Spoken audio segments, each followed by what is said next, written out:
Welcome to The Nation. I'm Jessy Chahal. Now, Malaysia is the world's top rubber glove producer, vital to both our economy and the global healthcare. With us today is KH Eun, President of the Malaysian Rubber Glove Manufacturers Association, to discuss with us the industry's growth and its future. Welcome. It's good to have you with us. We look at the glove market here in Malaysia.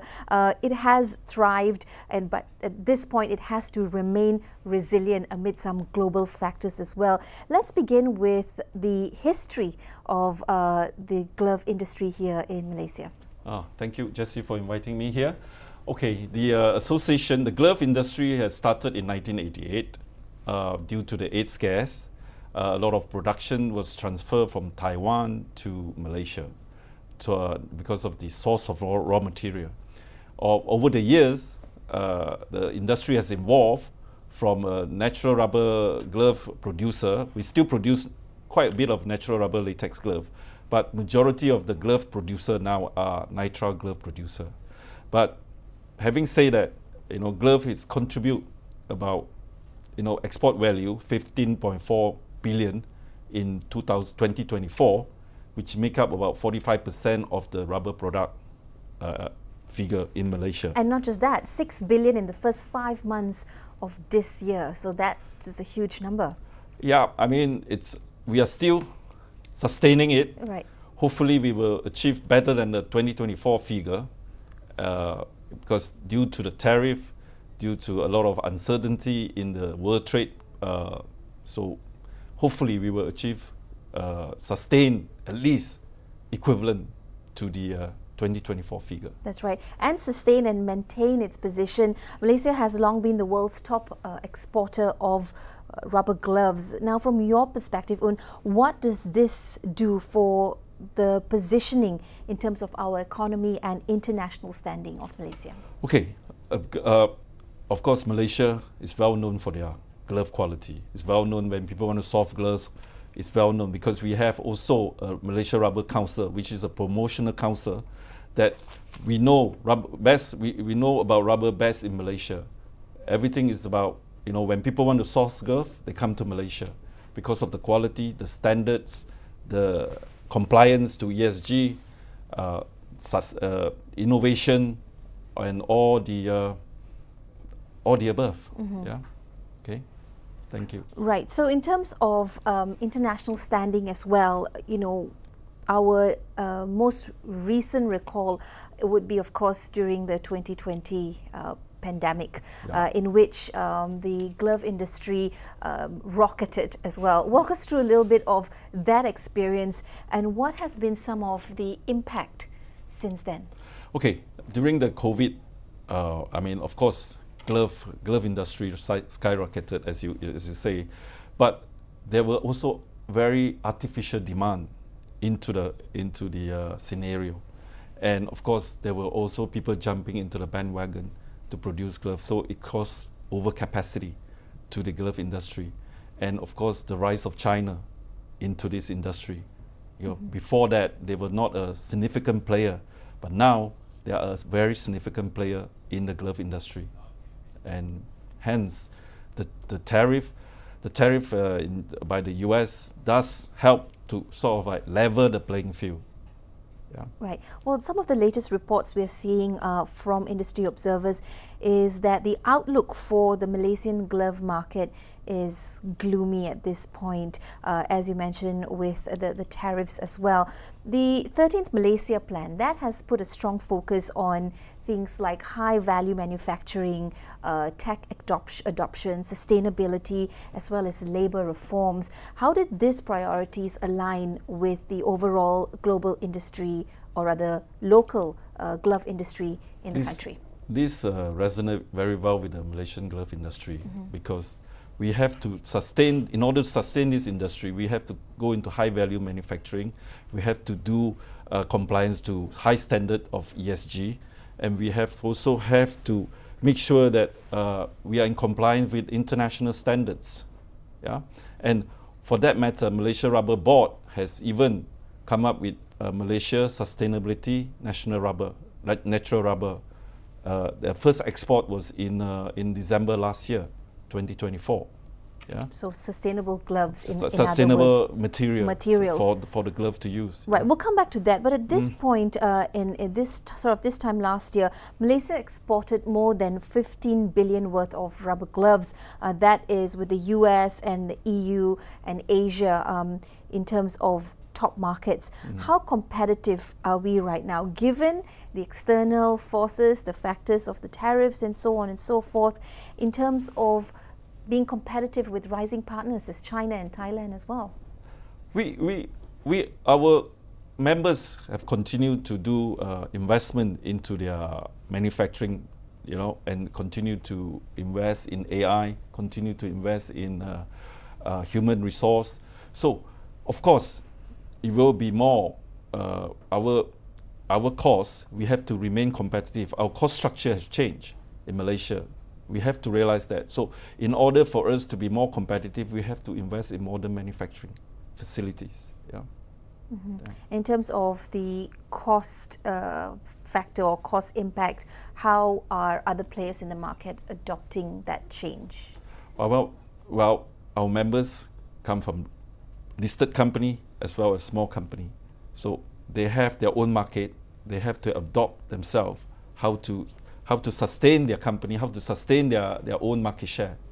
Yeah. You spoke earlier about sustainability and ESG as well. How are the Malaysian glove manufacturers adopting to the global market demand and global market standards in terms of having eco-friendly production, to also comply with waste reduction and to manage carbon footprints? Well, the 30 Malaysian plan state that, which is quite resonant with the glove manufacturers, and we also have to comply in order to stay in the market. But would you say that this is a traditional industry and it's had to make a lot of compliance alignments or within that changes to keep up with market demands? The industry has been changing anyway. Okay, I mean, from the 1988, the industry has gone on evolving around, from every 10 years there's evolved, the new industry, new technology has come into play for the glove industry. Not only, we are still holding about 56% in USA, the market share, which is the most valuable market in the world. Yeah. Well, we'll take a quick breather and we'll be right back with more questions and a discussion on the Malaysian glove market. We'll be right back.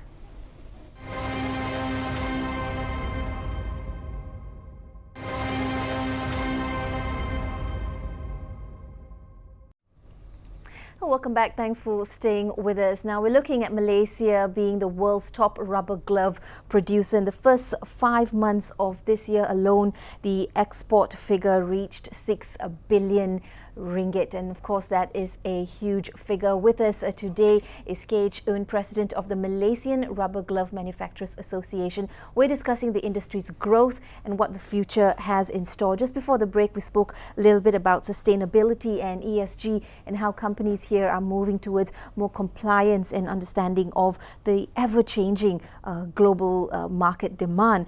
Now, what is known as the MSNR, that is the Malaysian Sustainable Natural Rubber, that's an initiative that has already produced its first EU-compliant export. How much of a game changer, Un, is this certification for Malaysia's international brand? So, of course, it's going to be a game changer for us because we are the first nation to have this local certification to comply with the EU requirement, EUDR.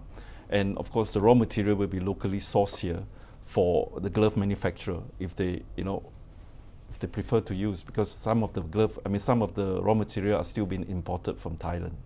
But with this, hopefully, we can sustain our glove industry further. Yeah. Well, we speak about the 13th Malaysia Plan, and one of the other points to consider there is the labour market reforms. That's one of the key pillars under the plan itself.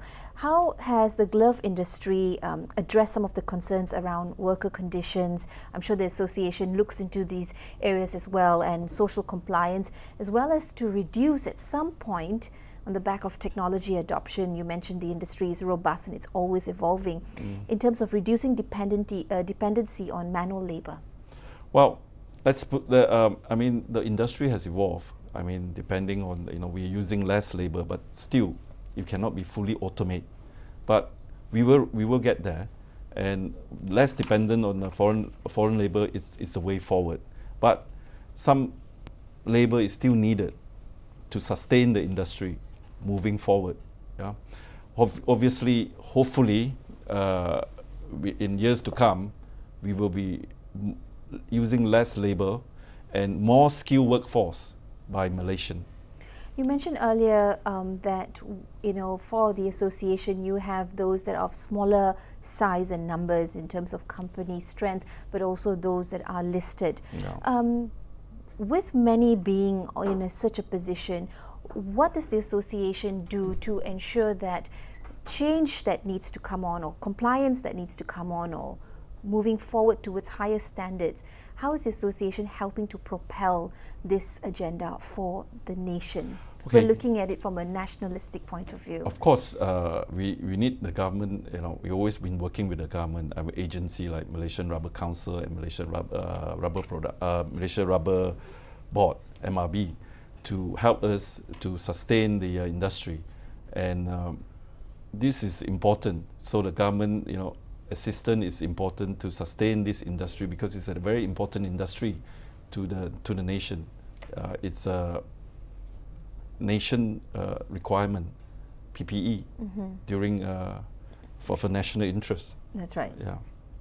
So that would have been an interesting point in time as well with the pandemic and the rise of the demand for gloves. We were talking a little bit earlier, and you mentioned that at that point it was a false reality and a false impression of the demand, but also in which there was a lot of scam and other sort of things going on. Walk us through a little bit of how the association handled that.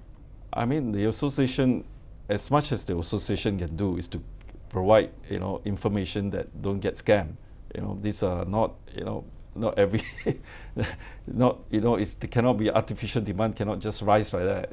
There cannot be a lot of fake news, a lot of fake invoices, a lot of fake contract. But having said that, in 2024, as one of the listed companies has said, that the consumption of glove has reached the pre-COVID level. In pre-COVID level, that means 2019, 2020, before the COVID.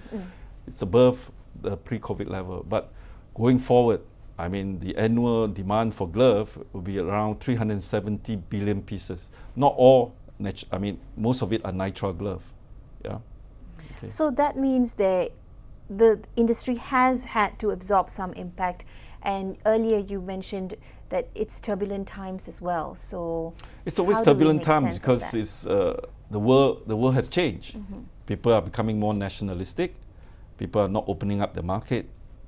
So it's up to the government to do a G2G trade policy, trade agreement, so that we get access to market. Right. And speaking of access to markets, access to technology and adoption of technology is also important. We look at automation and we look at AI as well, because as we pointed out earlier, the need to move the dependency from manual labor. These are often set as solutions for such players. What practical steps really in reality can manufacturers take to embed these technologies into production and plantations? Plantation. Of course, like the 13 Malaysian plan, there should be grant given, tax allowance given for all this automation, AI. There should be more government initiative to help the small and medium-sized company to reach the goal. Yeah. So what can be done if you could perhaps propose to the government a few ideas or suggestions? Reinvestment allowances for all this, the AI, automation, which the government is trying to provide more. And in other areas, would there be any other assistance that the association and its members would appreciate? Well, appreciate is like, we at the moment we are paying cess. So, we are going through some turbulence time. So maybe the government should look at suspension of the cess, on the cess of 0.2% on the export of the rubber glove, on rubber product. Rubber products. Yeah. What would you say has been the high point of this year versus what you may predict is a low point, or perhaps we've already gone through that low point? What is the high point? The high point is still sustaining the export value. Okay. The low point is we are needing more government help, like ease off, the electricity is hiking, the 2% on the EPF on the foreign workers. These are all costs to the industry. That will have impact yeah. on you. Yeah. That's right. What markets then should Malaysia prioritize, and why do you think to prioritize is urgent in terms of your perspective from the association? Of course, as much as possible, we have to diversify our market, but you can only diversify so much of your market. Then the most valuable market is still the US and the EU and Japan. We need to keep those markets in order to carry on our innovation, our sustainability. We spoke a little bit about other countries also emerging to be a little bit more competitive in this. Is there within the region a country which you see could be a bigger threat to our success, or do you think it's a pool that more players, the more chefs here, the better? I mean, as long as it's fair competition, we are ready for competition. I mean, we cannot say that shouldn't be any competition. Yeah. As long as the level playing field are there, so we will be able to overcome obstacles. For me, our neighboring countries like Thailand, they are having the same tariff to the most valuable market, the US. We are there. I mean, the infrastructure is still here. Right. The infrastructure for glove producing is still in Malaysia. Yeah, the government, everything is still here. And the raw materials. Raw material. I mean, raw material. If this, even the synthetic raw material is still here, and the packaging, all the subordinate industries are here. We have the infrastructure. We have the ecosystem. It has to be here. Even sometimes Thailand, join our membership as an associate member. We have the ecosystem to move it forward. Yeah, of course, like all industry, it will change, it will evolve. Right. We are in an evolving situation now for the next 5 years. Yeah. It will carry on evolving. In those cycles as well. Yeah. Well, it's time for another quick break. Don't go anywhere. We'll be right back. You're watching The Nation.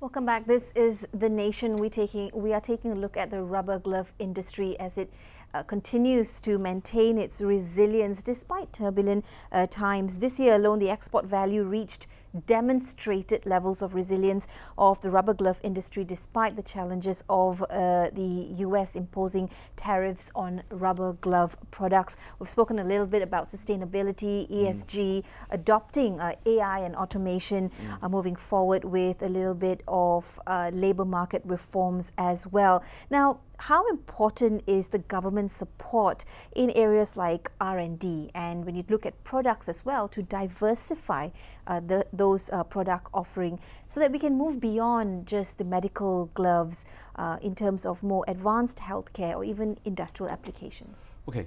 Our members are not only medical glove producer, we also have members doing clean room glove for the electronics and for the pharmaceutical industry, as well as electrician glove. Yeah. Of course, you get the household glove as well. So this R&D is always carried out by members' company. Yeah. These are all IP, intellectual properties that they have. They do not share with the association. Yeah. Association does not have the fund for members to carry out R&D. R&D is always private. For companies to carry out themselves. For them to innovate and bring out new products. So of course, company will apply whatever incentive that is given by the government. They will have to apply for themselves. Right. Well, we look towards the future and some of that outlook. We did touch a little bit upon rising costs, electricity price hikes, in which you have urged for some sort of intervention there from the government, tariffs and competition from China as well. On which of these do you see are most pressing, most urgent in terms of how the industry can realistically overcome? Okay, the industry needs stability at the moment, like, you know, maybe we can hold off the electricity hike, the 2% EPF, the suspension of the cess on the rubber product. This will help the industry. You know, maybe suspension of the cess for a year. You know, we have been paying cess since 2000. So we have been paying for 25 years. So now maybe the time for the government to say, yes, maybe we can have a suspension for the rubber glove industry of a 0.2%.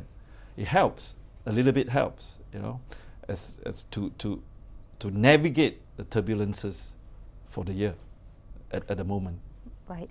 We look at the rubber replanting program that was highlighted as a crucial step to secure stable raw material supply. How do you see this shaping up? It's very crucial for any, I mean, at this current time that you have sustainability, but it's not so easy. We need to be, because there's so many smallholders in Malaysia, they need to be consolidated, they need to have a cooperative, but you know, that is up to the ministry to do this. As soon as we do this, it's better for the rubber product industry, not only rubber glove, rubber product industry.